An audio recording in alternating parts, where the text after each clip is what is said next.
Segue, to continue at once with the next musical selection or composition. Segue, to make a transition directly from one section or theme to another. Segue, to move smoothly and unhesitatingly from one state, situation, condition, or element to another. Segue, to perform in the manner of the preceding section. Segue, to make a transition from one thing to another smoothly and without interruption.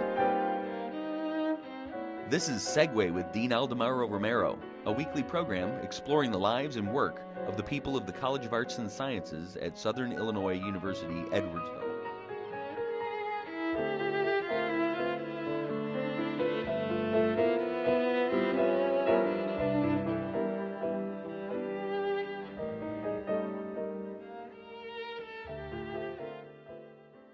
Hello everybody. Dr. Ayse Evrensel was born in Istanbul, Turkey. She obtained her bachelor's degree in economics and social geography from the University of Ankara in Turkey, a doctorate in economics and social geography from the University of Zurich in Switzerland, a master's and a doctorate in economics from Clemson University in South Carolina. Today she is an associate professor and chair of the Department of Economics and Finance at Southern Illinois University, Edwardsville. Welcome to Segue, Dr. Evrensel.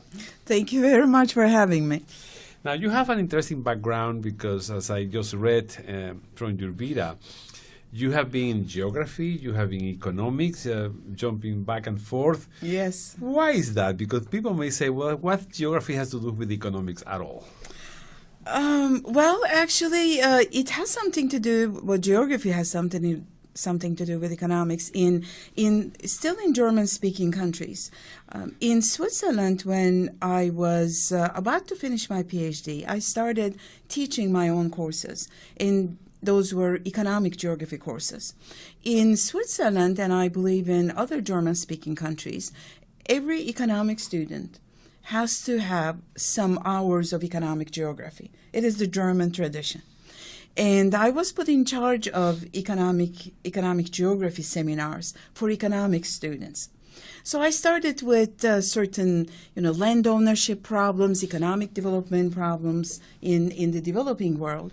And I started reading more pure economics. And after that, even though at that time I had my PhD, published my dissertation, and I was well on my way to associate professorship at the University of Zurich in Switzerland, I just had to make the change.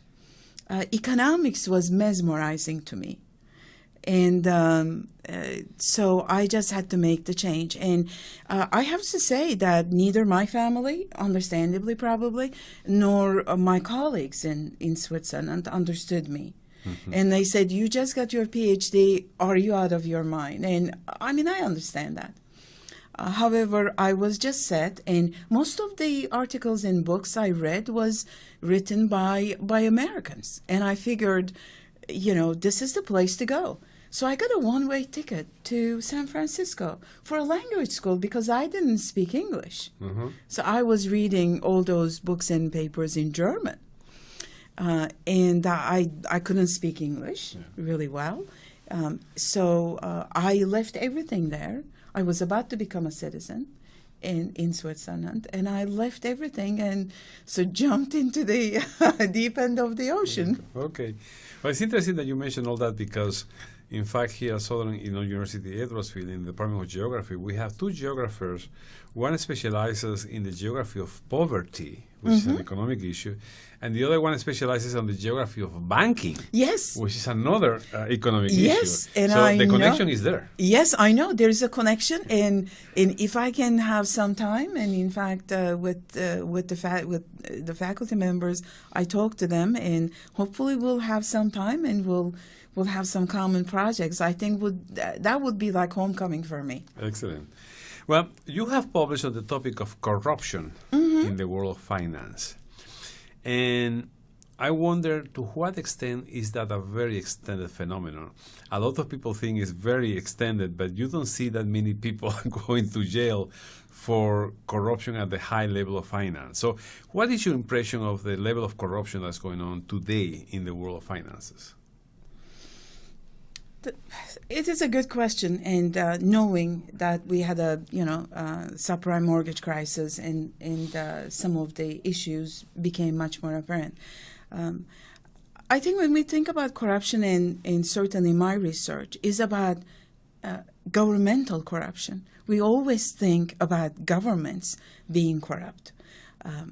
On the other hand, certain areas of our society, such as the financial sector, it is becoming now more and more apparent that the decisions are not made based on ethics, just to say the least.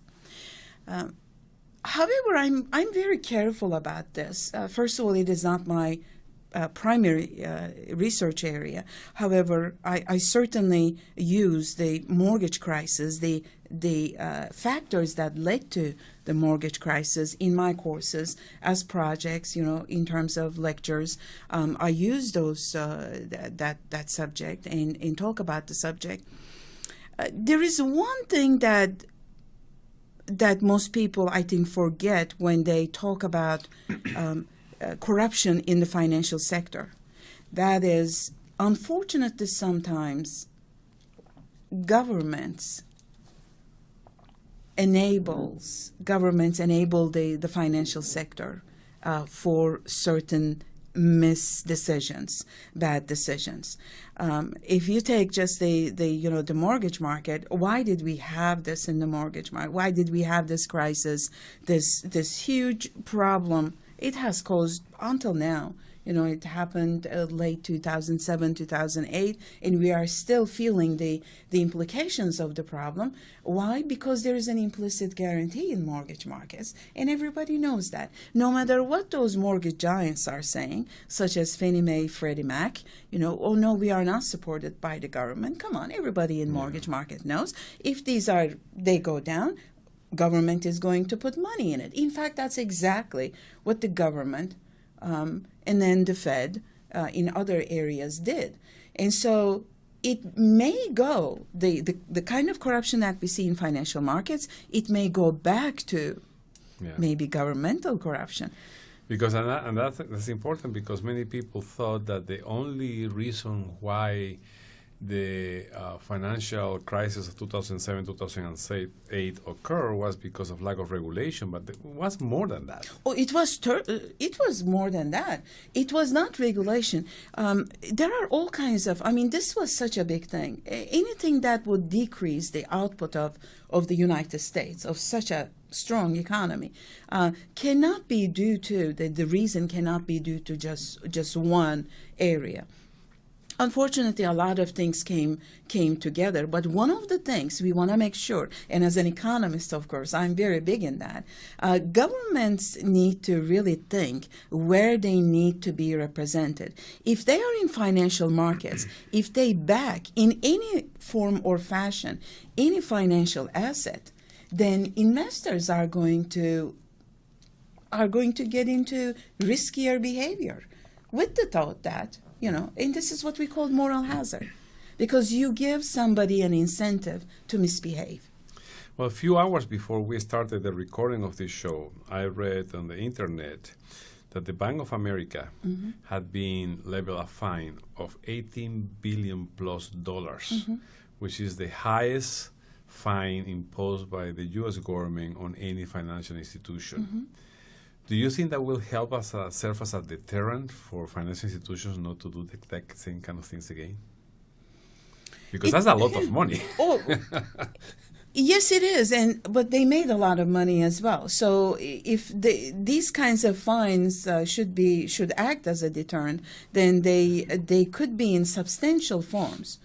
And really, after the fact, just fining a major bank, I don't know what this is going to do. I think we need to rethink about everything. We need to rethink how banks, for example, act right now. It is not the banks 40, 50 years ago. You know, you write the check, still your mortgage check to the bank, but then the bank retains only a part of it, and then more mortgages are put together in a, you know, as a piece of market, paper. yeah. You know, it's securitized, and so I'm not sure what this is going to do. I think that here is something. I think somebody, you know, SEC or the Fed, all regulators, and unfortunately we have too many regulators. That's part of the problem. Because then institutions go regulator shopping. You know, they define themselves as such so that they would not be regulated. And I think we need to think about the fact that regulations are well behind innovations in the financial sector. So all regulators have to just sit down and think that the financial industry comes up with all kinds of instruments whose risks may be very difficult to assess. And regulators usually regulate banks. When things get out of the bank, when mortgages are transformed into pieces of papers and they get out of the bank, Fed doesn't have any eye on them, even though the Federal Reserve Bank, our monetary authority may have an eye on it, but it doesn't really have any saying. We need to think about this. Now, I was wondering if after the financial crisis of 2007-2008, have we made the necessary changes in the financial structure of this country to avoid that from happening again? That is an excellent question, and my answer would be no. And in fact, if you want to know why this recovery has lasted a pretty long time, it was probably because neither the fiscal authority nor the monetary authority talk to the financial markets or to the people, to the American people, and say, these were the reasons why we are in this situation now, and we will do X, Y, and Z in order to avoid this happening again. But there is a 900 pages of a report that was ordered by President Obama to a committee of distinguished people, and it is just collecting dust somewhere. Mm-hmm. Right. And also this is other issue that the financial institutions by themselves, because we know that one of the triggers of that finance disaster was the bad decisions made in Lehman Brothers by the leadership, or was really stupid decisions. But apparently the board of trustees of that institution were not really paying attention to that. And I was wondering if now the internal supervisory committees of those institutions, in financial institutions, are more sensitive and more careful. Yes, now we have actually regulations were introduced in that area. Now the leadership of firms are personally accountable for the outcomes and for their decisions. They cannot distance themselves now. Those were some of the things that was accomplished due to the crisis. Yes. Okay. Also, you have a study the role played by major international financial institutions like the International Monetary Fund, for example, which basically is an international bank that helps to support development in developing countries. Do you see them also playing some kind of role in this financial crisis when these type of things happen? I hope not. My answer would be I hope not, because the role they played after the end of the gold standard, since the early 1970s, the IMF started helping developing countries, to help them with their currency crises, balance of payments crises. But I see in all my research, I always presented my views. I mean, based on data, of course, that this is an organization that may create moral hazard. I would not want a as a multilateral organization that would oversee also financial crises in developed countries, because I believe that the reason why we are in this crisis in the first place, that there was a security net. So the government of the United States has always provided a security net in the mortgage markets. I wouldn't want to see another organization provided another security net, because in economics, we believe in incentives. Yeah. People should make decisions and then face the implications of their decisions. One criticism that has been commonly leveled to both the International Monetary Fund and to the World Bank is that although they are set up to help developing countries, sometimes their own policies actually contribute to social injustice in those countries. What do you think about that assertion? As far as these organizations work with these developing countries' governments, that will happen.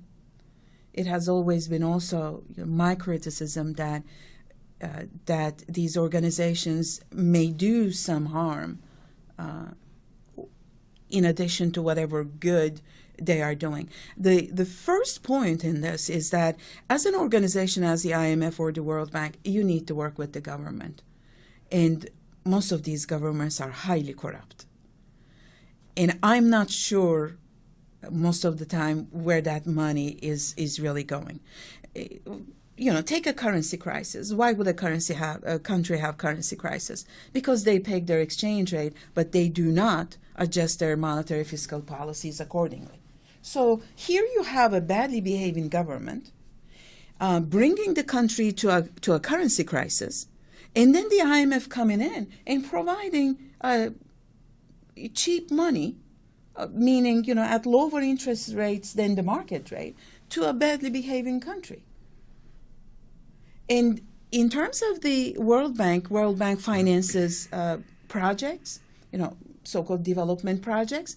However, there are ownership structures in this country, in these countries, in developing countries. There are just farm workers. How much would a farm worker gain from a huge irrigation project? Yeah, the owner of the land probably, but not the farmer itself. And so it is really difficult to implement a top-down development. Yeah. It has to go to the level of the people. Human capital has to be developed, and people have to be empowered. And that's probably where they fail.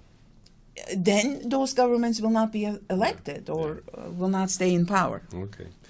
Talking about currency crisis that you just mentioned, until a few months ago, Europe was in a real trouble in terms of this currency, the euro, because countries like Greece and Spain and Portugal, even Italy, had created a situation that really put the whole system in jeopardy.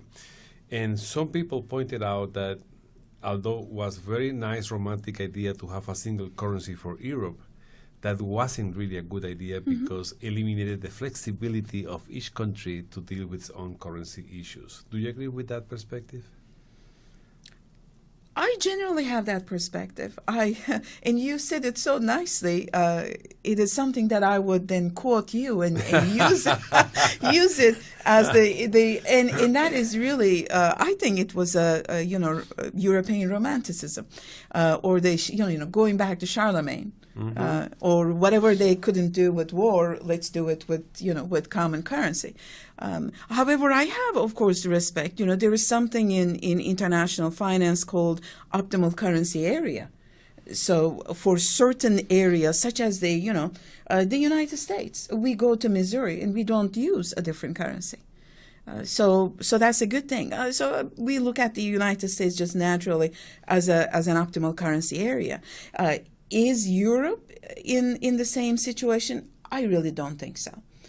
In Europe, When we go to Missouri, there is no other very different culture, a totally different, history or language. Or no, banking system, that's right. yeah. Or banking system. It is very difficult to bring all these countries with very different fiscal policies, even though they now have, I think, fairly credible European Central Bank, and they have positive signals, certainly from provided from the European Central Bank. However, monetary union without fiscal union cannot work. Yeah. I don't think so.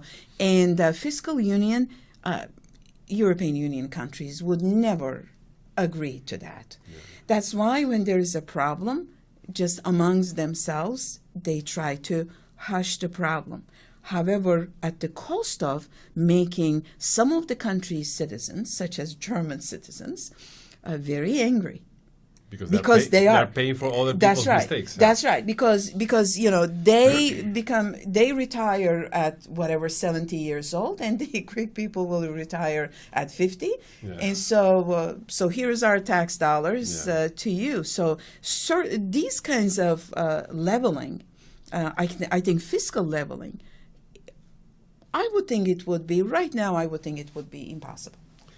Now, as a person of Turkish origin, you have studied also the issue of integration of Turkey within the European Union. But that hasn't happened yet, and it seems that it's going to take a while before it happens, if it happens. And I was wondering if the issues between Turkey and the European Union are just economic issues, or there is something else that prevents that union from happening. Mm-hmm.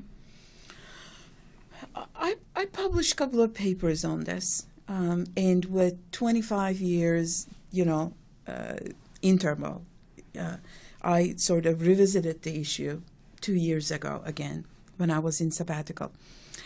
The problem started as an economic problem.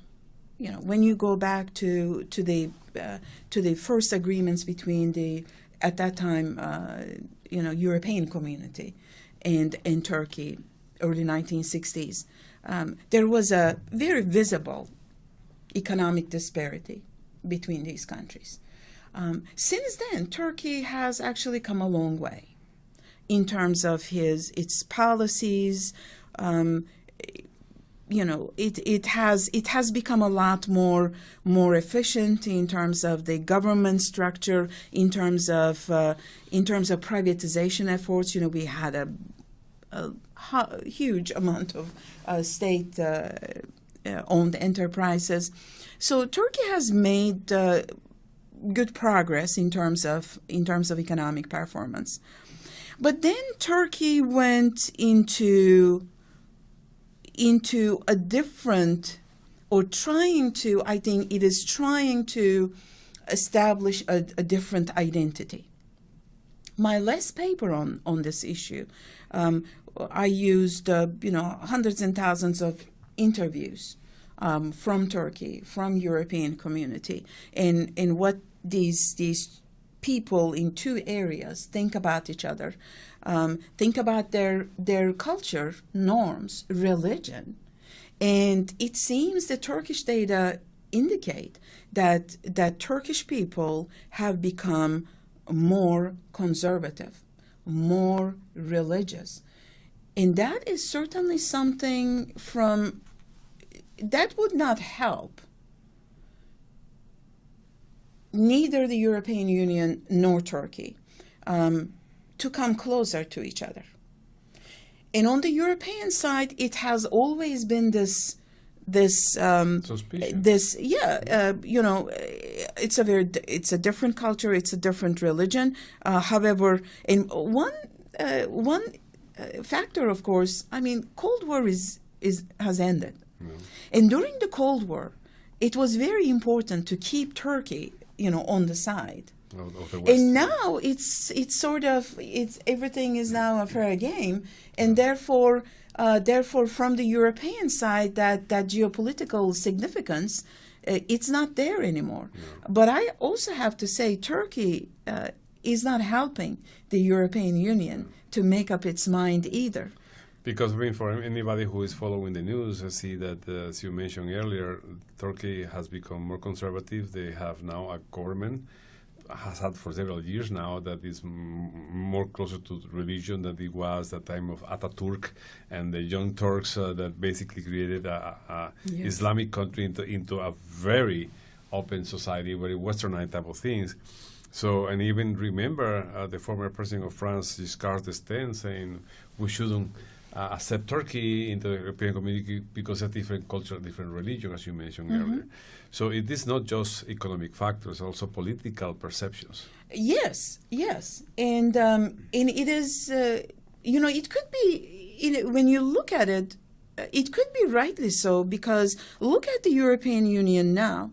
Even though they seem to be all the same culture and the sort of similar norms, I mean, just the differences in their fiscal policy, create so much problem. When you are in a union, you need to speak, you need to think similar ways, speak similar ways. I mean, how much more problems, just look at it from the European Union's side, how much more discrepancy and problems do you want to have? Especially now that we are seeing that even Scotland is thinking about that's right. Becoming independent in the United Kingdom. Yes. So, I mean, I think this will be a very interesting topic to follow because of all the ramifications that has in many different ways and for many different consequences. True. So I wanted to ask you in the last minute and a half that we have left, what is your next big project? Oh, next big project. My next big project, it's culture.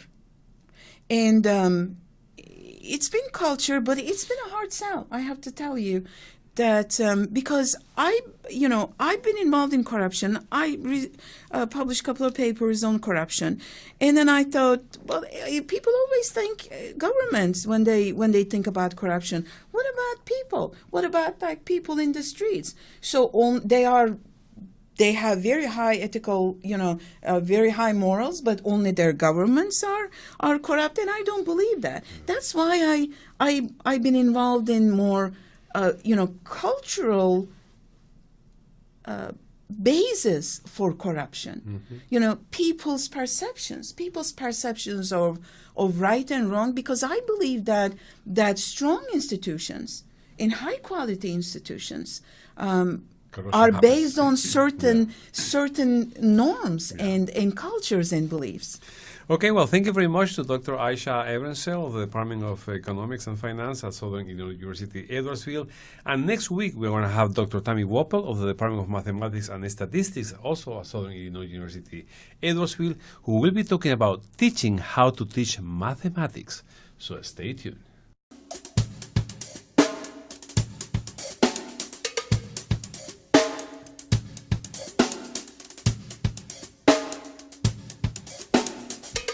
This has been Segue with Dean Aldemaro Romero, a production of the Department of Mass Communications at Southern Illinois University, Edwardsville. All rights reserved, 2014.